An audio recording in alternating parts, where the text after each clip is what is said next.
우리 교회의 참 16주년 목회의 가장 큰 열매라고 할 수 있겠습니다. 박수 한번 다시 한번 쳐주시죠. 네. 그래서 이제 무슨 생각이 들었냐면요, 교회가 어떠해야 되는가 이 생각을 하게 됐습니다. 근데 우리가 그런 교회에 대해서 생각을 할 때 한국 교회가 사회에 비친 모습이 이렇게 부정적인데, 그런 것을 이렇게 생각할 때 우리가 자꾸 이 현실적인 우리 교회에 비친 어떤 현실적이고 윤리적인 문제, 도덕적인 문제, 이래야 된다, 저래야 된다, 이렇게 해서 문제 해법을 찾기보다는 성경이 무엇을 말하는가, 성경이 교회에 대해서 어떻게 말하는가, 항상 거기서부터 시작하는 것이 좋을 것 같아서요. 그래서 에베소서 1장 이제 에베소서 강해를 시작을 하려고 합니다. 그래서 오늘 1절과 2절을 읽었습니다. 여기 1절, 2절에 보면은 이렇게 되어 있죠. 여기 1절에 하나님의 뜻으로 말미암아 그리스도 예수의 사도된 바울은 에베소에 있는 성도들과 그리스도 예수 안에 있는 신실한 자들, 여기 교회에 대한 두 가지 그 중요한 위치를 말해주고 있어요. 그럼 뭐냐면 교회는 한 면은 뭐냐면 에베소에 있는 성도들, 또 한 면은 예수 안에 있는 신실한 자들이라고 되어 있습니다. 교회는 이 지역, 세상에 속해 있는 모습으로 하나는 존재하고요. 또 하나는 뭐라 그러는 겁니까? 또 하나는 영적인 기관으로서 예수 그리스도 안에 있는 교회라고 성경은 말합니다. 여러분, 이게 에베소서, 빌립보서, 고린도전서, 고린도후서, 골로새서, 바울이 쓴 서신서를 보면 다 이런 식으로 얘기를 해요. 빌립보에 있는 하나님의 교회, 그리고 에베소에 있는 성도들과 그리스도 안에 있는 신실한 자들. 그래서 이 두 가지 측면을 항상 얘기를 해요. 교회가 세상에 있고, 또 그러면서 교회가 영적인 영역에 있다는 사실, 이 두 가지 균형을 성경은 항상 이야기를 해주고 있습니다. 만약에 교회가 세상의 영역 속에 있다는 사실, 에베소에 있는 이 교회, 이 세상의 영역 속에 있다는 사실을 보지 않고 후자만을 강조하면, 즉 그리스도 안에 있다라고 하는 이 영적인 영역만을 강조하다 보면 종교적 열광주의로 빠질 수가 있습니다. 교회가 세상에게 책임도 없고, 교회가 세상과 아무 상관없이 교회만의 세계, 교회만의 영적인 공동체만을 꿈꾸고, 교회와 세상과 분리돼서 교회는 막 뜨겁고, 교회 자체로는 영적으로 활기는 있는데 세상하고는 관련이 없는 그런 종교적 열광주의로 빠질 수 있게 됩니다. 또 반대의 경우는 어떻게 됩니까? 반대로 후자를 보지 않아요. 그리스도 안에 있는, 예수 그리스도 안에 있는 교회, 이 영적인 영역을 보지 않고 에베소에 있는, 세상 속에 있는 교회로만 생각한다면 교회는 세속주의에 빠져들 수 있습니다. 세속주의라고 하는 것은요, 꼭 부정적인 측면만이 아닙니다. 이런 측면도, 고급한 측면에서도 이야기가 될 수 있어요. 교회가 윤리적인 공동체가 되어야 된다. 윤리성을 너무 강조해요. 영적인 특성을 고려하지 않아요. 그래서 우리가 이 에베소서를 읽으면서, 또 바울의 서신서를 읽으면서 교회의 이 두 가지 기능, 세상 안에 있으면서도 그리스도 안에 있고, 그리스도 안에 있으면서도 세상 안에 있는 이 두 가지 정체성, 이 두 가지 정체성에 항상 균형을 가지고 우리가 생활을 해야 한다는 것입니다. 자, 오늘은 이 교회에 관한 이 큰 두 가지 틀을 이야기하면서, 그러면 교회는 어떤 모습으로 이 세상 속에 존재해야 되는가 큰 이야기를 좀 하고 싶습니다. 오늘 1절, 2절을 보면은 바울이 하나님의 뜻으로 말미암아 그리스도 예수의 사도된 바울은 에베소에 있는 성도들과 그리스도 예수 안에 있는 신실한 자들에게 편지하노니 2절 하나님 우리 아버지와 주 예수 그리스도로부터 은혜와 평강이 너희에게 있을지어다. 여러분 여기 1절 2절 바울의 통칭 잘 아는 인사말이죠. 인사말에서 많이 나오는 단어가 뭐죠? 하나님과 관련된 표현이죠. 그렇죠? 하나님 아버지 이렇게 나오고 또 어떤 분도 나와요?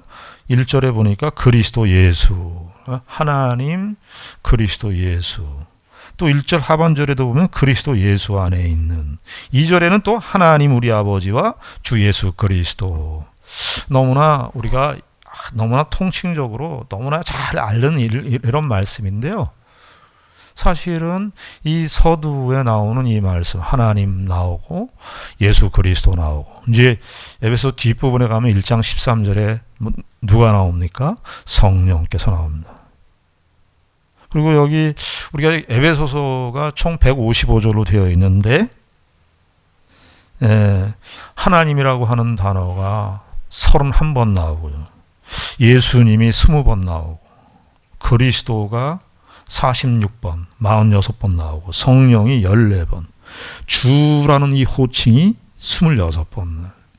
총 합쳐보면은 한 155절 가운데 120번 이상 하나님, 예수 그리스도, 주, 성령 이렇게 해서 에베소서의 모든 내용이 하나님, 예수 그리스도, 성령님, 성부, 성자, 성령, 삼위일체 하나님의 그 역사의 토대 위에서 교회를 설명해 주고 있고 신자들의 삶을 말해 주고 있습니다.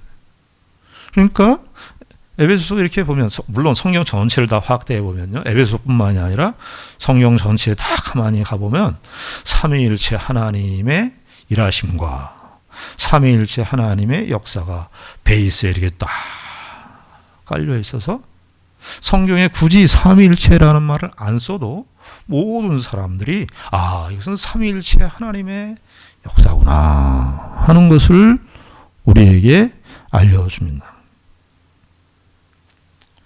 여러분들 삼위일체 하나님 어떻게 생각하십니까? 우리가 이게 논쟁이 기독교 초기서부터 삼위일체 논쟁이 아주 굉장히 많았어요. 아주 사변적으로 너무나 생각 많이 해야 되고 셋이면서 하나이면서 셋.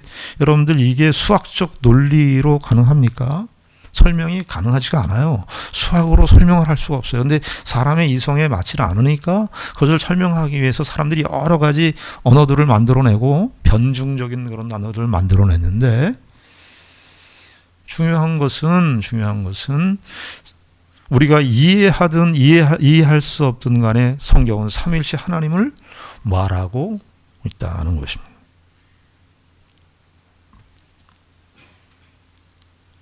오늘 바울 사도께서 삼위일체에 관한 이야기를 했는데 저는 오늘 이 삼위일체에 대한 교리적 그동안에 오래 축적되었던 그런 교리적인 내용을 말하려고 하지 않습니다. 삼위일체의 중요한 부분들을 같이 함께 나누면서 우리가 교회가 이 세상 속에 어떤 모습으로 비춰야 될 것인가 하는 것을 함께 생각해 보려고 합니다. 삼위일체를요 예전에 리자르라고 하는 1100년대 어간에 사셨던 주교가 계셨는데 온전한 삼위일체를 온전하게 설명할 수 있는 것은 없어요. 이 세상의 언어로 다 표현할 수가 없어요. 그런데 가장 가능한 우리에게 좀 피부에 와닿는 해석이 하나가 있어서 그걸 소개하면서 이야기를 하려고 합니다. 이 리자르라고 하는 사람은 삼위일체를 사랑의 관계로 설명을 했어요. 어떻게 설명했냐? 하나님은 이렇게 첫 번째 세 가지 3단 논법에 의해서 설명을 했는데 첫 번째는 하나님은 사랑이시다. 하나님의 속성 중에 대표적인 것 얘기하면 성경은 하나님은 사랑이다. 하나님은 사랑으로 묘사되는 것을 기뻐하신다. 근데 하나님은 사랑이시고 근데 하나님이시니까 그 사랑은 어떻습니까? 완전하죠. 우리가 사랑을 하지만 사람도 사랑을 하지만 사람들의 사랑도 거기에 다 문제가 있고 결핍이 있어요. 부모가 자식을 사랑하는 것도 참 대표적인 사랑인데 부모가 자식 사랑할 때 너무나 사랑해서 아이들을 어떻게 키웁니까? 우리가 응석바지로 키울 수가 있어요. 남녀 간의 사랑도 완벽한 사랑이라고 말할 수가 없어요. 여기 이제 새로 신혼부부도 시작되지만 그 감성적인 사랑 이것만으로 부부를 지켜낼 수가 없어요. 감성적이고 열정적인 그런 것만으로 사랑을 부부의 생활을 지켜낼 수 있습니까? 이제 신앙 부부 생활을 하다 보면은 어떤 부분이 요구됩니까? 자기의 의지나 이런 자기가 하기 싫은 일을 해야 되는 경우가 훨씬 더 많이 요구되는 것이 부부 생활입니다. 우리 결혼을 하셔서 이제까지 살아오신 분들 다 아시죠? 근데 하나님은 어떻습니까? 하나님은 사랑은 그런 결핍이 있거나 부족함이 있거나 그렇지 않습니다. 하나님의 사랑은 완전하고 온전하십니다. 그런데 두 번째 단계가 있어요. 근데 이 사랑은 뭐예요? 사랑은 받아주는 대상이 있어야 되는 거예요. 사랑은 주는 존재가 있고 사랑을 받는 대상이 있어야 되는 거예요. 그래서 두 번째 단계는 뭐냐면 하나님의 사랑은 주는 대상이 있고 받는 대상이 있는 거예요. 근데 이 하나님의 사랑은 주는 대상과 받는 대상이 온전해. 우리가 상대에게 사랑을 주는 것도 인간의 사랑은요, 하자가 많아요. 뭔가 기대하는 사랑이 있거든요. 내가 저 사람한테 이렇게 해줬으면 저 사람이 나한테 뭔가를 해줘야 되는데. 이런 기대가치가 있어요. 근데 하나님의 사랑은 그렇지 않아요. 삼위일체 하나님의 사랑은 주면서도 더 내어주는 그 사랑이에요. 근데 받는 분도 어떻게 받아요? 받는 분도 잘 받아야 돼요.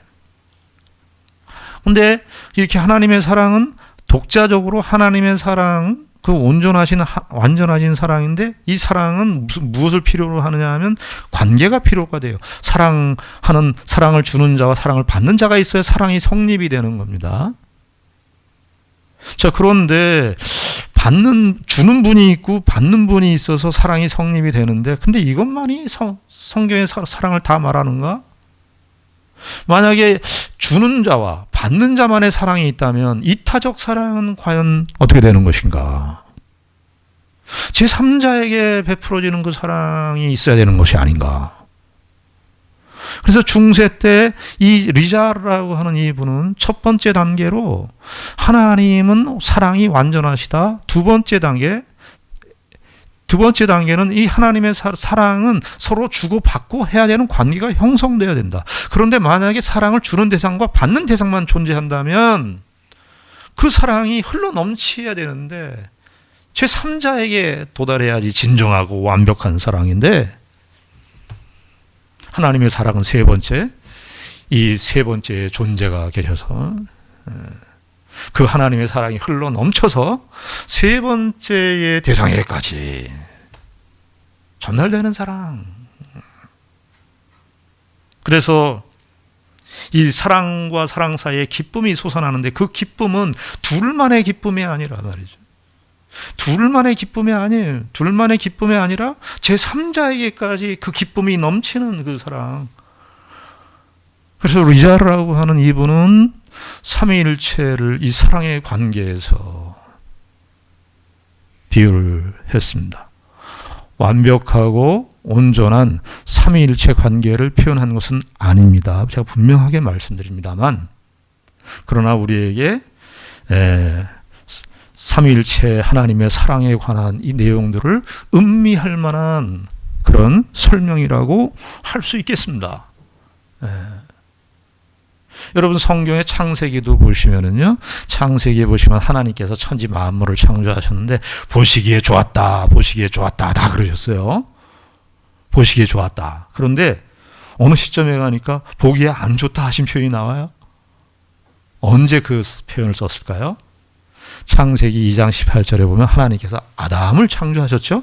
아담을 창조하셨는데 하나님께서 뭐라 그러죠? 하나님이 독초하시는 것이 보시기에 안 좋았다. 그래서 하나님께서 누구를 만드셨어요? 하와를 만드셨어요. 그러니까 하나님은 어떤 하나님으로 창세기에서 말하고 있냐면 독립적으로 나 혼자만의 개인의 관점, 개인의 생각, 개인의 관점, 개인의 목표를 염두에 두는 것이 아니라 성경은 이미 사실은 삼위일체 그 전제로부터 삼위로 관계로 이렇게 이미 들어와 있고 창세기의 내용 속에서 독처하는 것이 좋지 않다라고 함으로써 하나님은 하나님은 어떠하신 하나님인가? 오늘 설교의 제목이 뭡니까? 설교의 제목이 뭐라 그랬죠? 존재냐 관계냐 했어요? 존재냐 관계냐 이 표현 다른 말로 얘기하면 존재가 먼저일까? 아니 개인이 존재라고 쓰니까 우리 개인의 나라고 하는 관점이 먼저일까? 아니면 관계가 먼저일까? 제가 이제까지 설명을 했는데 답이 어떤 거겠어요? 관계가. 그래서 어떤 신학자는요, 태초에 말씀이 계시니라 요한복음 1장을 이렇게 바꿨어요. 태초에 관계가 계셨다.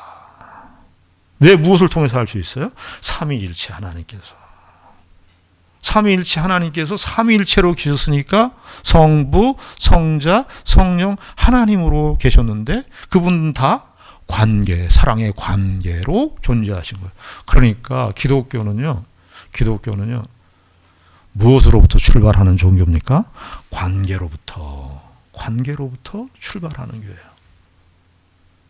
근데 세상은 어떻습니까? 나 개인으로 출발.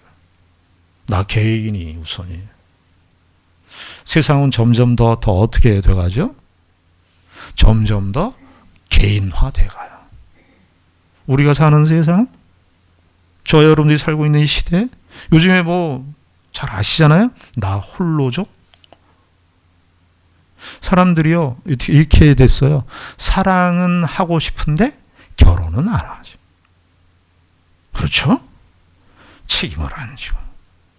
관계에 대해서 사람들이 이제 점점 더 자기 혼자 점점 더 고립화되는 곳으로 옛날보다 지금이 더 점점 가기 시작했습니다.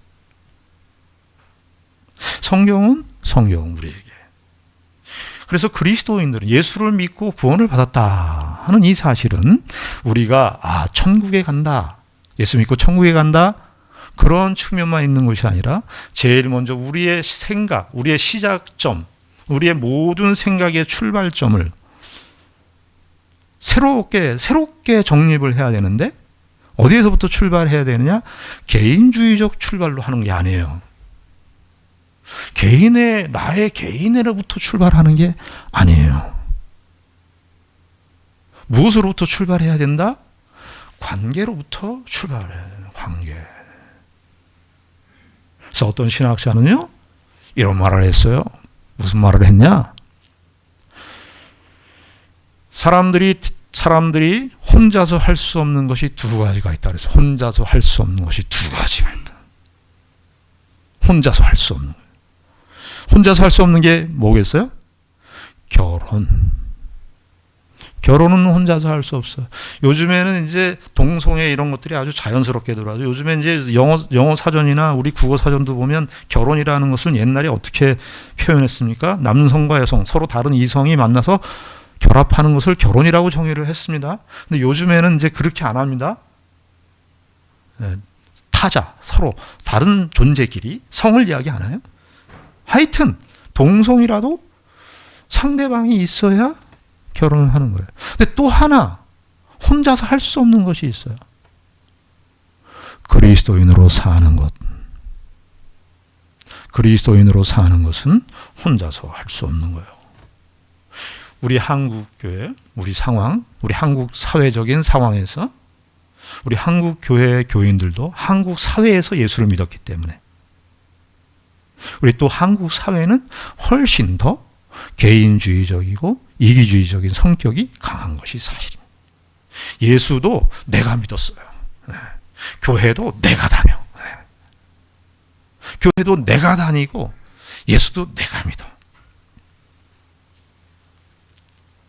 여러분 그런데 가만히 생각해 보십시오. 우리가 태어날 때 혼자 태어나는 사람이 있습니까? 혼자 태어나시는 분 봤어요? 혼자 태어나는 사람 없죠. 근데 우리는 혼자라는, 나 개인이 태어났다는 의식이 먼저 들어와요. 근데 이 혼자라고 하는 것은 누구의 관계 때문에 생긴 겁니까? 부부의 관계 때문에 내가 출생하게 되는 거예요. 관계라고 하는 것이요. 근데 우리가 이 세상을 살면서 또 교회 생활하면서 이런저런 인간관계 상처를 다 받아요. 그래서 어떤 사람은 고슴도치 같다 그래요. 고슴도치가 날씨가 추워가지고 말이죠. 날씨가 추워서 고슴도치가 서로 추워가지고 가까이 가려고 그러는데 고슴도치에 있는 그 가시가 서로 찔러가지고 서로 벌어요. 그래서 적당한 거리를 유지하고, 과연 그러한 우리의 그런 이 세상의 이런 인간관계 속에서 나오는 이런 감정적인 이런 관계가 과연 이것이 성경적인 것이냐? 여러분, 우리가 이 세상에 우리가 지는 거예요. 구원이라고 하는 것은요, 내 개인이 영생을 받고 하나님 나라에 가는 것만 구원이 아니라 관계의 회복이 성경은 구원이라고 말합니다. 관계의 회복이 구원이고요. 멸망은 관계의 깨짐이에요. 성경은 아예 우리에게 이 관점, 관계적 관점에서 우리가 생각하도록 그리스도인들에게 초청을 합니다. 그래서 사도 바울은요, 에베소서에서도 보면은 여기 1절에 보니까 에베소에 있는 성도들 그래요. 성도들 항상 그렇게 했어요. 성도들, 예수 안에 있는 신실한 자들 이렇게 했습니다. 여러분, 우리가 1세기 때 이런 서신서들을 보면요, 우리가 지금 코로나니까 교인들 상호 간에 교제가 없다, 관계가 이렇게 어렵다, 그렇게 말을 하지만요, 여러분, 1세기 때는 지금은 우리가 떨어져 있어도요, 카톡하고요, 페이스북으로, 페이스타임으로 전화도 하고요, 화상전화 다 됩니다. 줌도 하고요. 근데 1세기 때는요, 그런 정보기술이 완전히 없었던 그런 시절이었습니다. 바울은 성도들을 다 만나지를 못했어요. 그러나 바울이나 그 당시 1세기 때 교회들은 항상 생각을 할 때에 무슨 생각을 가지고 했냐? 관계라고 하는, 교회론적이라고 하는 이 틀 속에서 생각을 한 거예요. 교회론적인 틀 속에서 자기 개인을 생각했지, 개인의 관점이나 개인의 성향이나 개인의 기준을 따라서 공동체를 판단하지 않았다고 말이에요. 공동체가 우선이고 개인이 거기에 따라가는 것이었어요. 우리의 생각을 바꿔야 돼요. 사람들이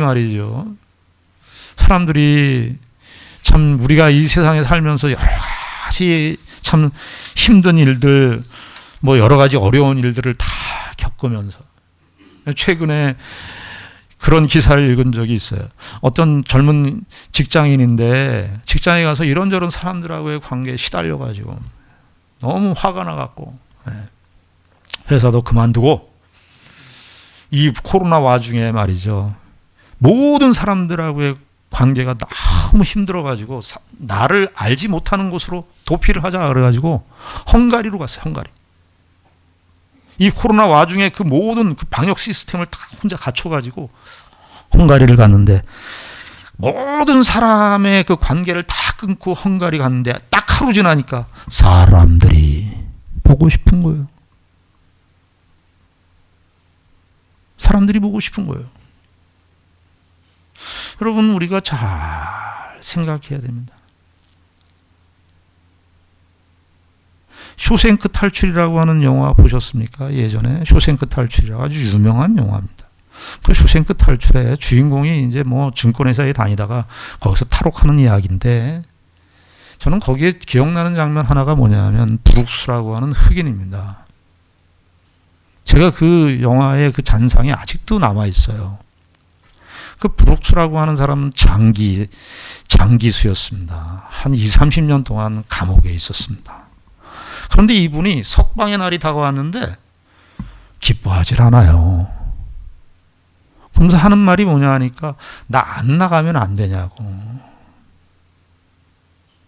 그런데 석방 날이니까 석방을 해줬어요. 나갔습니다. 브룩스가 나갔는데 30년 전에 자기가 살았던 그 시대와 지금 30년 후의 시대에 나가니까 아무것도 적응을 할 수가 없는 거예요. 그래서 이분이 내린 결론이 뭔 줄 아세요? 범죄를 저질러서 감옥에 다시 들어가고 싶은 거예요. 근데 그것도 여의치가 않아서 죄송합니다만 호텔방에서 혼자 자살을 합니다. 그 사람이 왜 그랬을까요? 관계가 소중한 거예요. 관계가 소중한 거예요. 그 감옥에서 만난 사람들이 뭐가 좋았겠어요? 그 감옥에 있는 모든 사람들 다 상처받고 다 흉악범들이고 그런 사람들인데 관계가 소중한 거예요. 우리가 사는 시대에 나 홀로 살 수 없고요. 나 혼자만의 감정을 가지고 살 수 있는 곳이 아닌, 특히 교회는 우리가 예수 그리스도의 은혜로 구원을 받으면 어떻게 됩니까? 예수 믿고 구원받으면 다 교회에 다 들어오게 돼 있어요. 이 여러 번 제가 강조를 했습니다.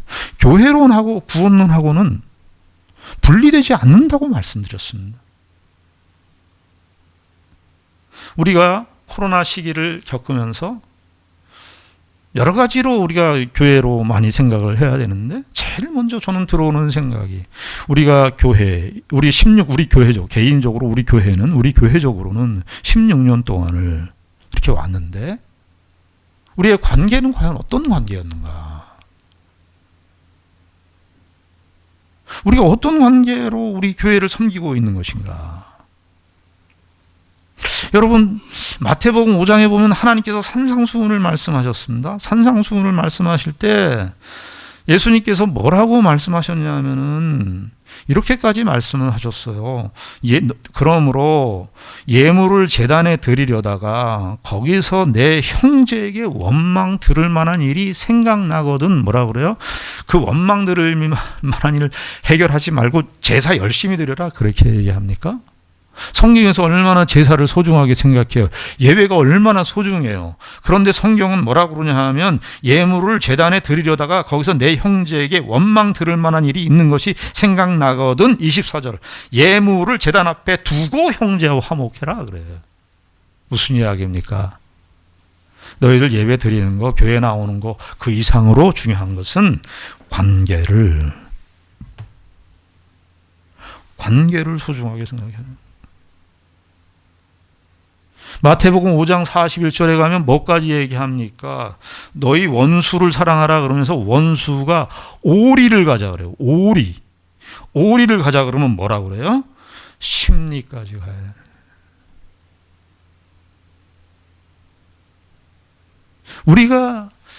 우리가 사실은 이 에베소서 바울이 무슨 에베소에 있는 성도들하고 무슨 관련이 있겠어요?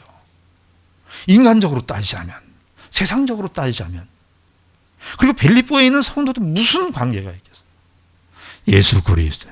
이게 참 저는 이런 역설적인 내용이 기독교가 가진 이 복음적 내용이 너무너무 진리예요.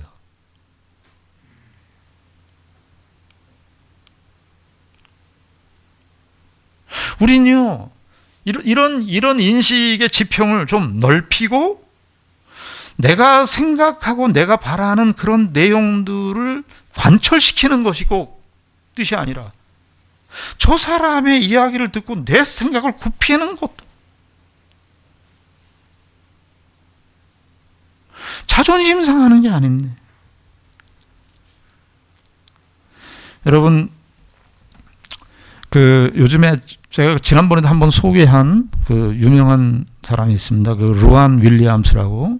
그분이 아주 유명한 요즘에 핫한 그 영성 신학자이고 아주 그 성공회에서 알려진 그런 사람이고 모든 개신교계에 알려주신 분이에요. 그분이 인간이 된다는 것, 그분이 뭐 인간이 된다는 것, 제자가 된다는 것, 신자가 된다는 것, 이런 그리스도인이 된다는 것 이렇게 썼어요. 아주 깊이 있는 서술인데 거기 인간이 된다는 것에서 이런 표현이 나와요. 나를 한 인격으로 만들어주는 것은 내가 다른 곳이 아니라 여기에 있고 내 주변에 다른 관계가 아니라 이 관계 속에 있고 이 부모의 자녀, 그렇죠. 우리가 부모의 자녀이기도 하고 또 한편으로는 이 자녀들의 부모이기도 하고 그리고 X의 친한 친구이기도 하고 Y와 별로 친하지 않은 친구라는 어마어마한 사실 속에 있다는 거예요. 여러분 그렇지 않습니까? 어마어마한 사실 속에 있다는 거예요. 우리가 이 관계가. 그래서 이렇게 얘기하죠. 나는 관계의 그물망 중앙에 선들이 교차하는 지점에 서 있습니다. 독불장군식으로 나 혼자만의 세계, 나 혼자만의 점, 그렇게 존재하는 사람은 아무도 없다는 거예요. 그런데 우리는 자꾸 홀로 있으려고 그래요.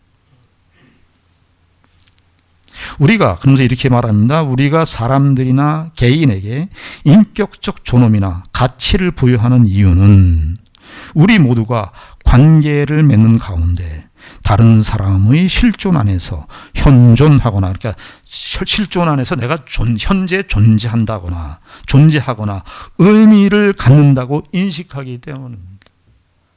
여러분 우리가 유치원에 가면 아이들 보면서 다른 유치원 자기 손주 말고 다른 아이들 보면 왜 이렇게 저렇게 생겼냐 쟤는 이상하다 그런 저희 옛날에 딸한테 목사님들이 오면 우리 딸이 어렸을 때 이렇게 피부가 고와요 이쁘다 이렇게 얘기하는 거 피부가 고와요 이렇게 지금은 많이 이뻐졌습니다만 피부가 이뻐요 이게 다 다른 이야기거든요. 그게 제가 그 말 들으면서 그 말이 무슨 말인지를 알았지만 그러나 우리는 어떻습니까? 부모는 그 자식이 소중한 거예요.